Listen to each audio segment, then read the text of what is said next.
This is lesson 10 in the class Living Ethical Lives. In this lesson we're going to consider medieval ethics. The medieval period is an important one in the history of the Christian faith. It is a period of time when Western civilization gathered its resources after the near destruction of the West. It is also a period of real Renaissance. Perhaps the best symbol of this period is the Gothic cathedral. The moral reflection of this period is important for the self-understanding of the contemporary church. Monasticism is an important renewal movement within the history of the church. Much of this renewal is evident during the medieval church period. The most significant and lasting monastic movements were communal. While there is a good deal of variety among the various monastic movements, a common theme of monasticism is a desire to separate from the society for the purpose of living a devoted and holy existence. Therefore, monasticism represents a movement from society in general and toward a more intense communal life devoted completely to God. These monastic movements did in fact serve as an important force for spiritual renewal in the church. The concern for spiritual and moral renewal has been a continuing issue for the church. Part of the mission of the church is to speak the gospel to the world in evangelism. Another equally important mission for the church is to hear the gospel itself and be renewed by it. Monasticism is one example of the church hearing the gospel and thereby being called to spiritual and moral renewal. Consider now, as you think about this monasticism, how the church might hear the gospel again in this generation. What are the factors involved in the spiritual and moral renewal of the church? Is monasticism the only real way for this kind of renewal to happen? Now let's dive into medieval ethics. The patristic period was dominated by the early attempt to define the Christian message. Much of this period was characterized by persecution, but the Edict of Milan in AD 413 changed everything for the church. From this time, it was legal to be a Christian, and the church turned its attention to the broader concerns of culture. The medieval period spans roughly 800 years. This period of time can be characterized by two relatively distinct periods. First, a time of outward stagnation during which the West collected its scattered forces, emerging from the terrible destruction that had occurred within part of the fall of the Roman Empire. Second, a period of real Renaissance, the 12th century specifically, during which cultural, intellectual, and religious advance took place. The central philosophical and theological problem of the medieval period was to find a place for this worldly ends in a scheme of life that is still otherworldly in orientation. Thomism, which we discussed earlier, is an attempt to solve this dilemma. The classical philosophers felt the answer to the questions could be obtained here and now. On the other hand, the Christian view was tied to the belief in an omnipotent God who was at the same time a loving Father. Scholasticism is a way of doing theology that emerged during the Middle Ages. In fact, it was the educational tradition of the medieval schools. Scholasticism is an attempt to understand revealed truth rationally. The scholastic method employs analogy, coordinating, systematizing, in an attempt to comprehend better this world in light of the world to come. Therefore, the issue of faith and reason is central to the medieval period and to the scholastic period, or the scholastic method. The universals or particulars debate is very important for understanding the medieval period. The foundational problem can be stated in this manner. Apart from revelation, humans have but two modes of cognition: perception and reason. Perceptions know particulars, and reason knows universal truths. That which is universal is the most reliable and the most likely to be associated with divine truth. The particular is important, but it must never assume an importance beyond the universal. Several schools of thought contributed to this debate. Extreme realism, The universal is a thing that exists extramentally and prior to sense objects. The realists held that ideas are general concepts or universals that have an existence independent of all things or experiences. Ideas are real in the sense that they are not created by the individual's experiences. Moderate realism. This is where the intellect is able to abstract from sensible particulars their common natures. It is not an image, the passive result of the impression of sense objects in the mind, but a concept formed by the intellect itself using the data supplied by the mind. Conceptualism. Universals do exist as mere concepts. Our knowledge is thus of doubtful validity when it goes beyond the particulars we have experienced and studied. Nominalism. Universals stand for names, therefore universals have no reality at all, and their reality is simply the sound of the voice. Extreme realism was associated with Plato, and moderate realism was associated with Aristotle. Conceptualism was not held by any important philosopher or theologian. Nominalism was important because it brought with it a ready-made way to reformulate the universals and associate them with human subjectivity. Christians tended to associate ordinary knowledge with experience, and doctrines with facts or universals. This helped the church protect its doctrines. This developed into the twofold truth. A twofold truth is something that can be true in one realm, reason, and not necessarily true in another realm, experience. It was just such a distinction that allowed the Roman Catholic Church to proclaim that the bread and wine are transformed into the body and blood of Jesus, when to the eyes and taste they continue to appear to be bread and wine. Christian humanism has a long tradition rising from the medieval period. This way of seeing the world attempts to maintain the delicate balance between theology and philosophy. This approach appealed to many in the medieval world, for it allowed for both maintaining a philosophy of nature and building up a theology of supernature. This is precisely what is intended in making sense of this world in light of the world to come. Accordingly, whatever knowledge furthers humankind's understanding of our eternal destiny and of God's universal rule is good. All other knowledge is superfluous and irrelevant. Christian humanism struggled with an increasing tendency to obliterate the sharp medieval line of demarcation between the realm of theology and that of philosophy, natural theology. Christians tended to diminish grace in favor of growing preoccupation with good works and the pursuit of virtue. This attempt, or the attempt to balance this world in light of the world to come, the emergence of scholasticism, the universals particulars debate, and Christian humanism, did a great deal to define the intellectual climate that characterized medieval ethics. The influence of the Church upon Western European culture was at its height during this period. It is important for the progression of this module to see what issues became important for moral reflection during this period of Western civilization. Rule of Benedict was one of the most important indications of the life monasticism envisioned. The Benedictine order was one of the most influential monastic communities in the Middle Ages. This order was established by Benedict of Nursia at the very end of the patristic period.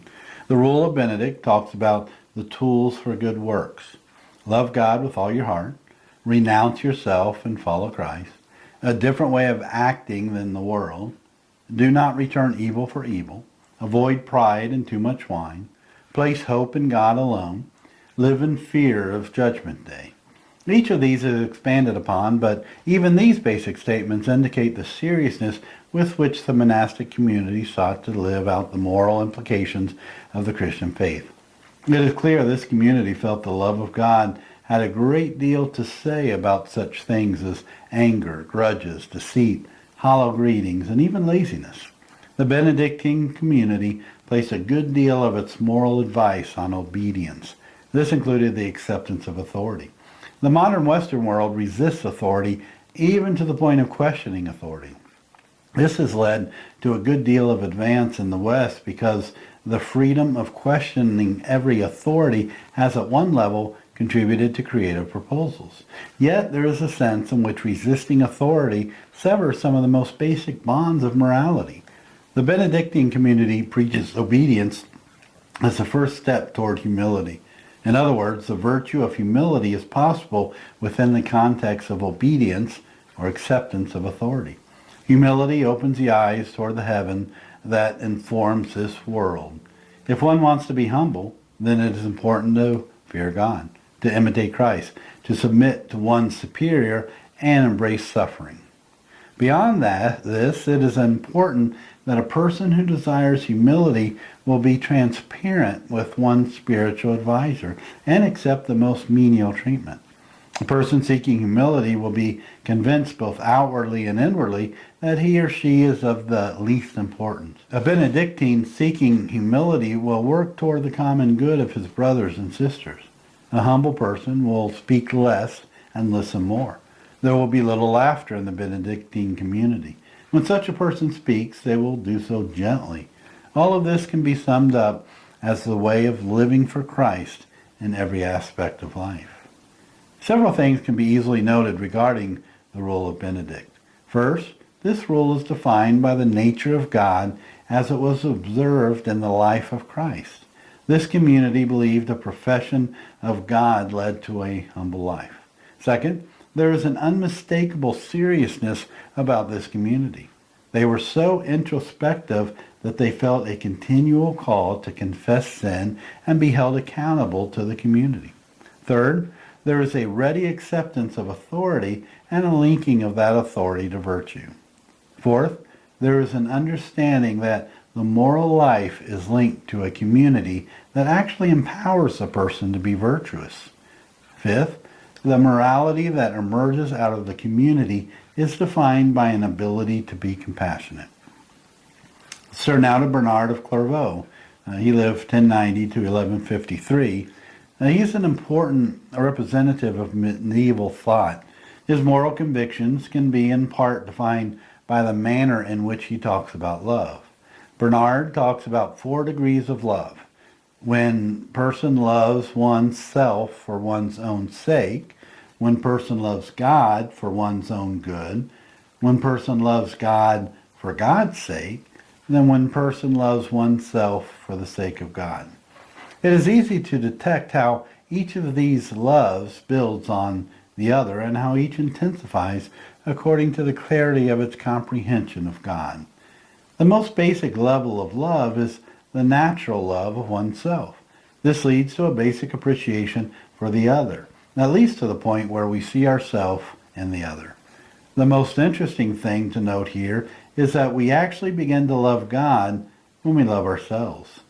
God is already at work in the life of a person who loves in this basic way. The next level of love is to love God, but to do so as a way to maintain one's own good. Since God is the fountain of all good, including love, it is to our benefit to love God intentionally. At this level, love, even though it is directed toward God, is mostly a self-love again. The third level of love is the love of God for God's sake. According to Bernard, it is at this level that the sweetness of the Lord begins to turn the heart of God. Once a person experiences this pure love that is freely given and characterized by truth and action, one begins to love God for God's sake. This final degree of love is when a person begins to love oneself for the sake of God. This kind of love is truly godlike. It is to begin to see as God sees. Such love is the highest because such a love frees humanity to be so full of God that all else is to be understood in reference to it. The importance of Bernard of Clairvaux can be located in the filling of love with a content that exceeds the emotional interpretations apparent in the modern world. Wesley would call this kind of love an expelling love. Such a love is capable of defining all of life through the life of God. When love is an emotion, it is merely a response to another or a tentative offer to another.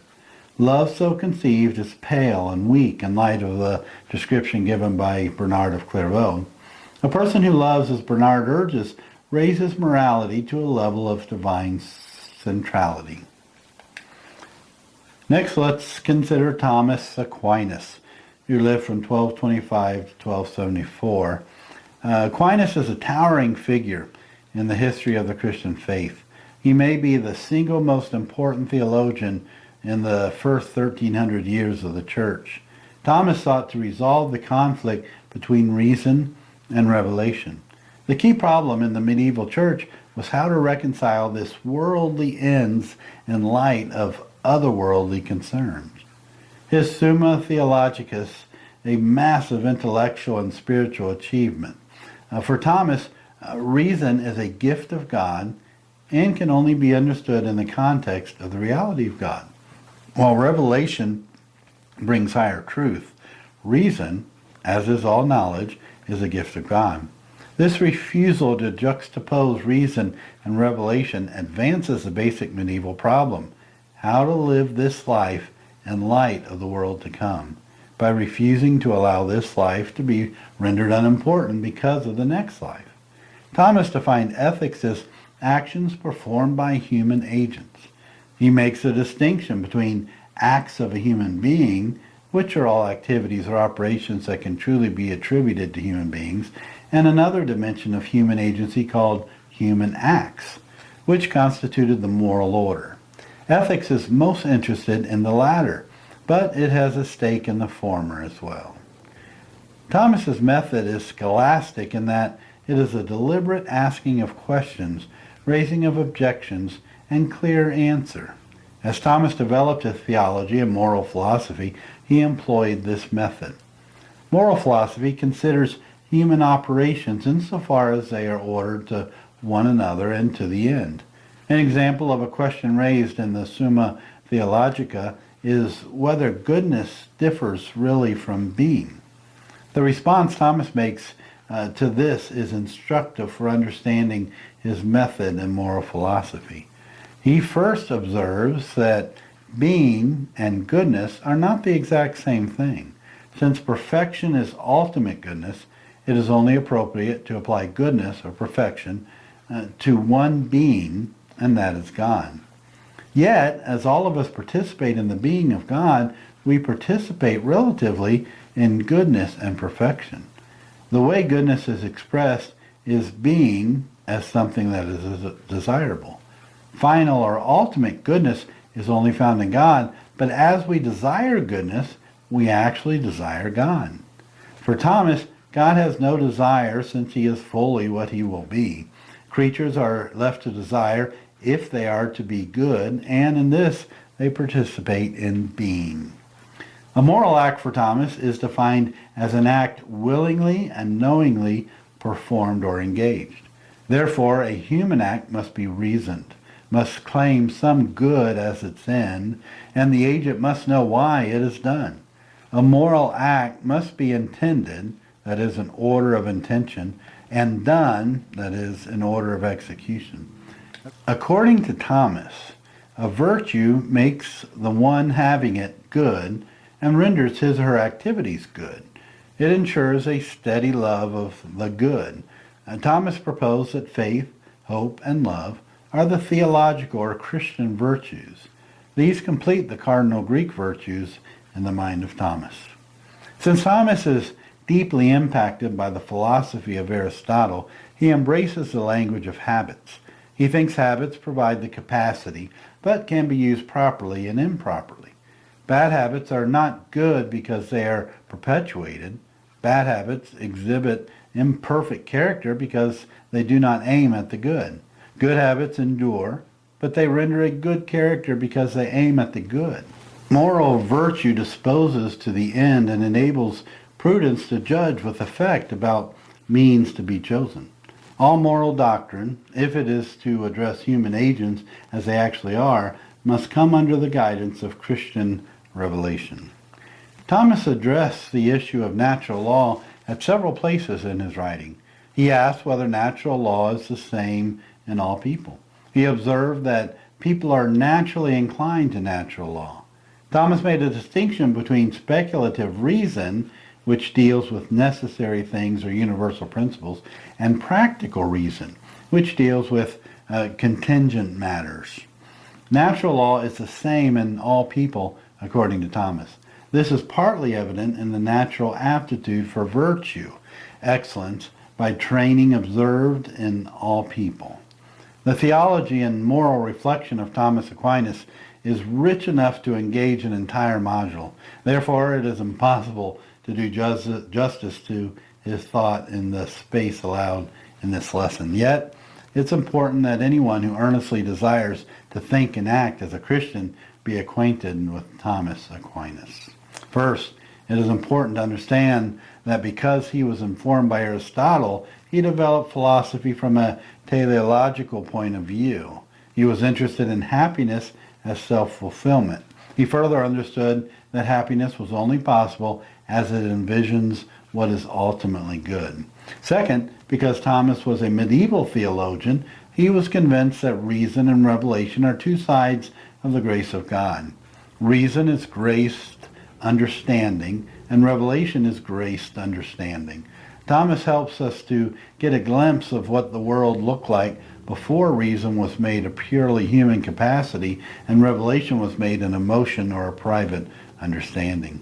Thomas worked in a day when God was the definition of ultimate being, and it was the business of the philosopher and theologian to find a place in the mind of God.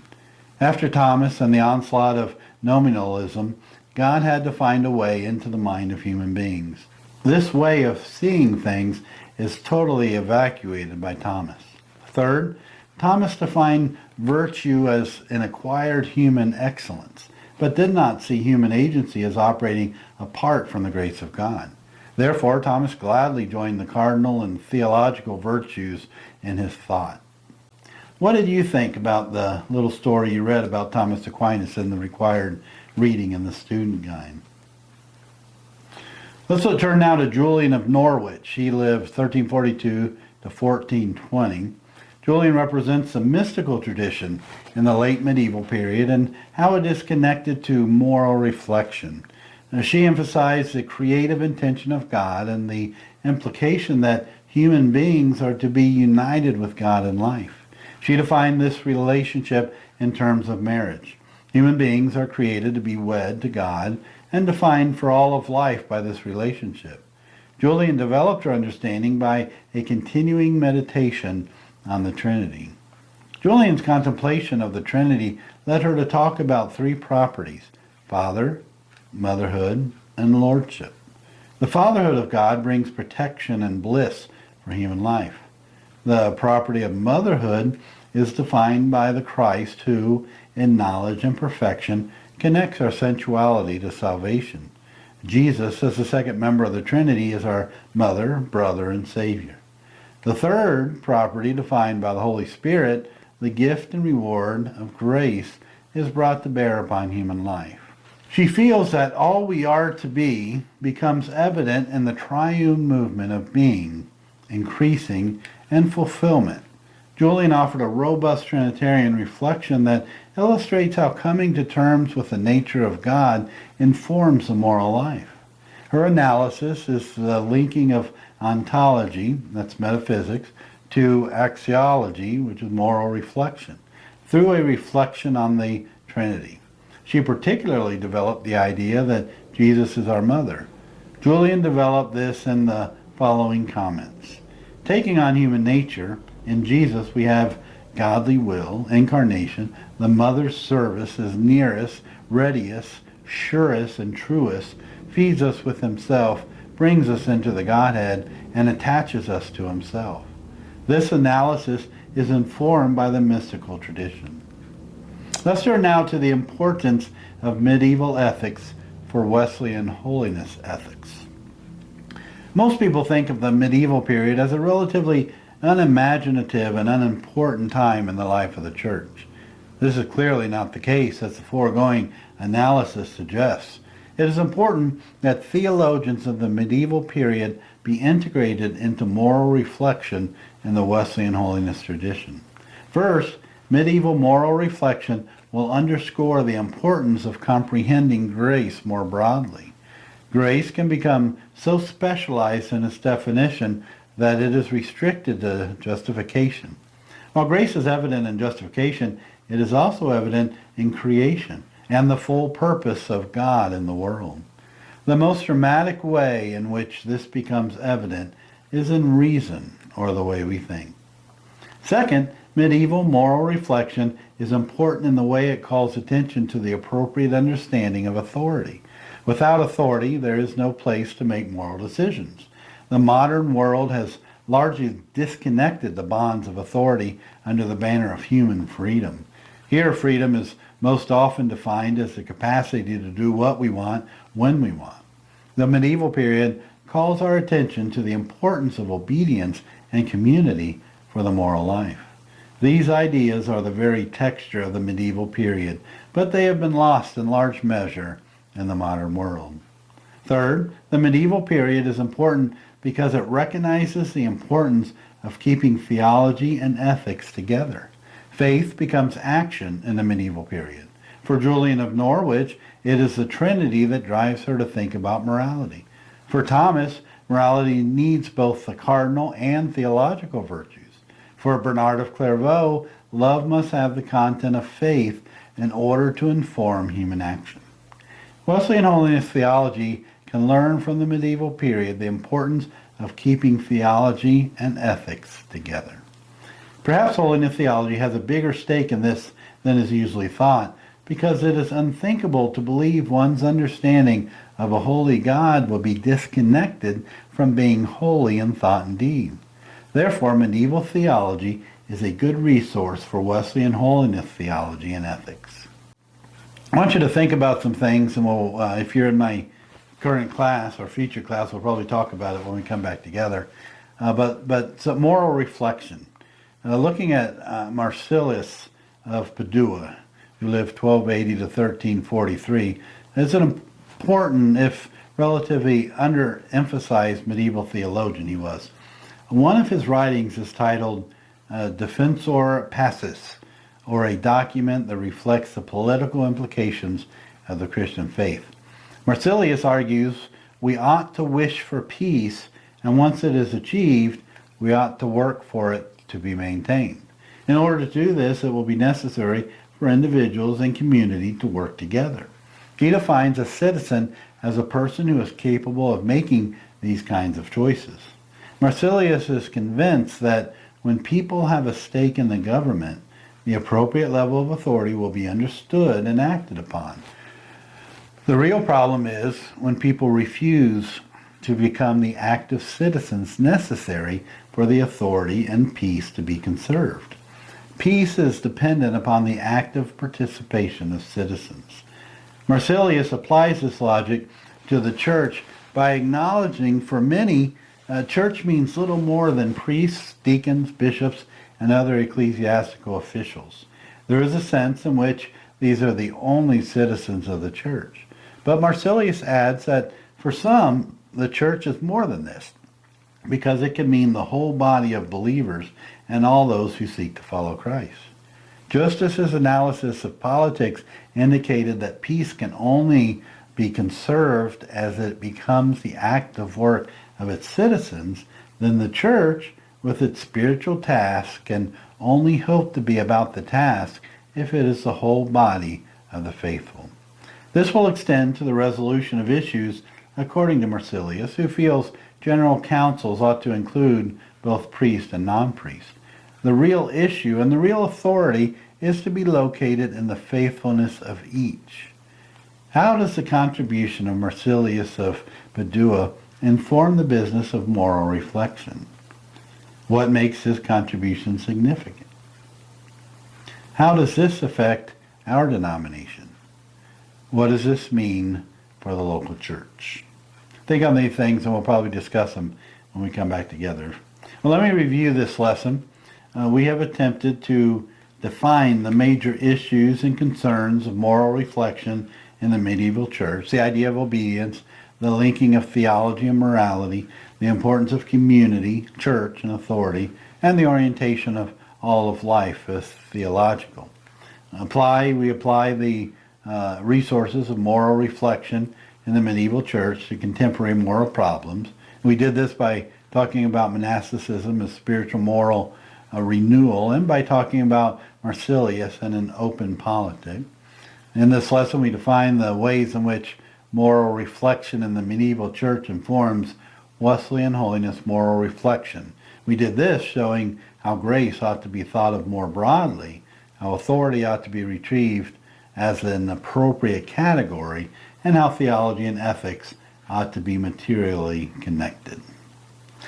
Well, let me give you some closing thoughts for this lesson. John Huss, who lived 1372 to 1415, was an early reformer in the church. He believed Scripture ought to be more important in the life of the church and in the life of the individual. He was burned at the stake for his views. He generally wanted to reverse the normal course of things and hold the church, along with its ministers and laity, to the gospel. He talked about a twofold faith, an unformed faith that can even be exercised by demons that does not save, rather it merely trembles in the presence of God, and a formed faith that exists in love and does save. He is clearly interested in the latter kind of faith because he sees it as a foundation for all the virtues of the church life. John Huss calls us to scriptural faith, one that is formed in love and flourishes into the kind of life that embodies itself in a virtuous life.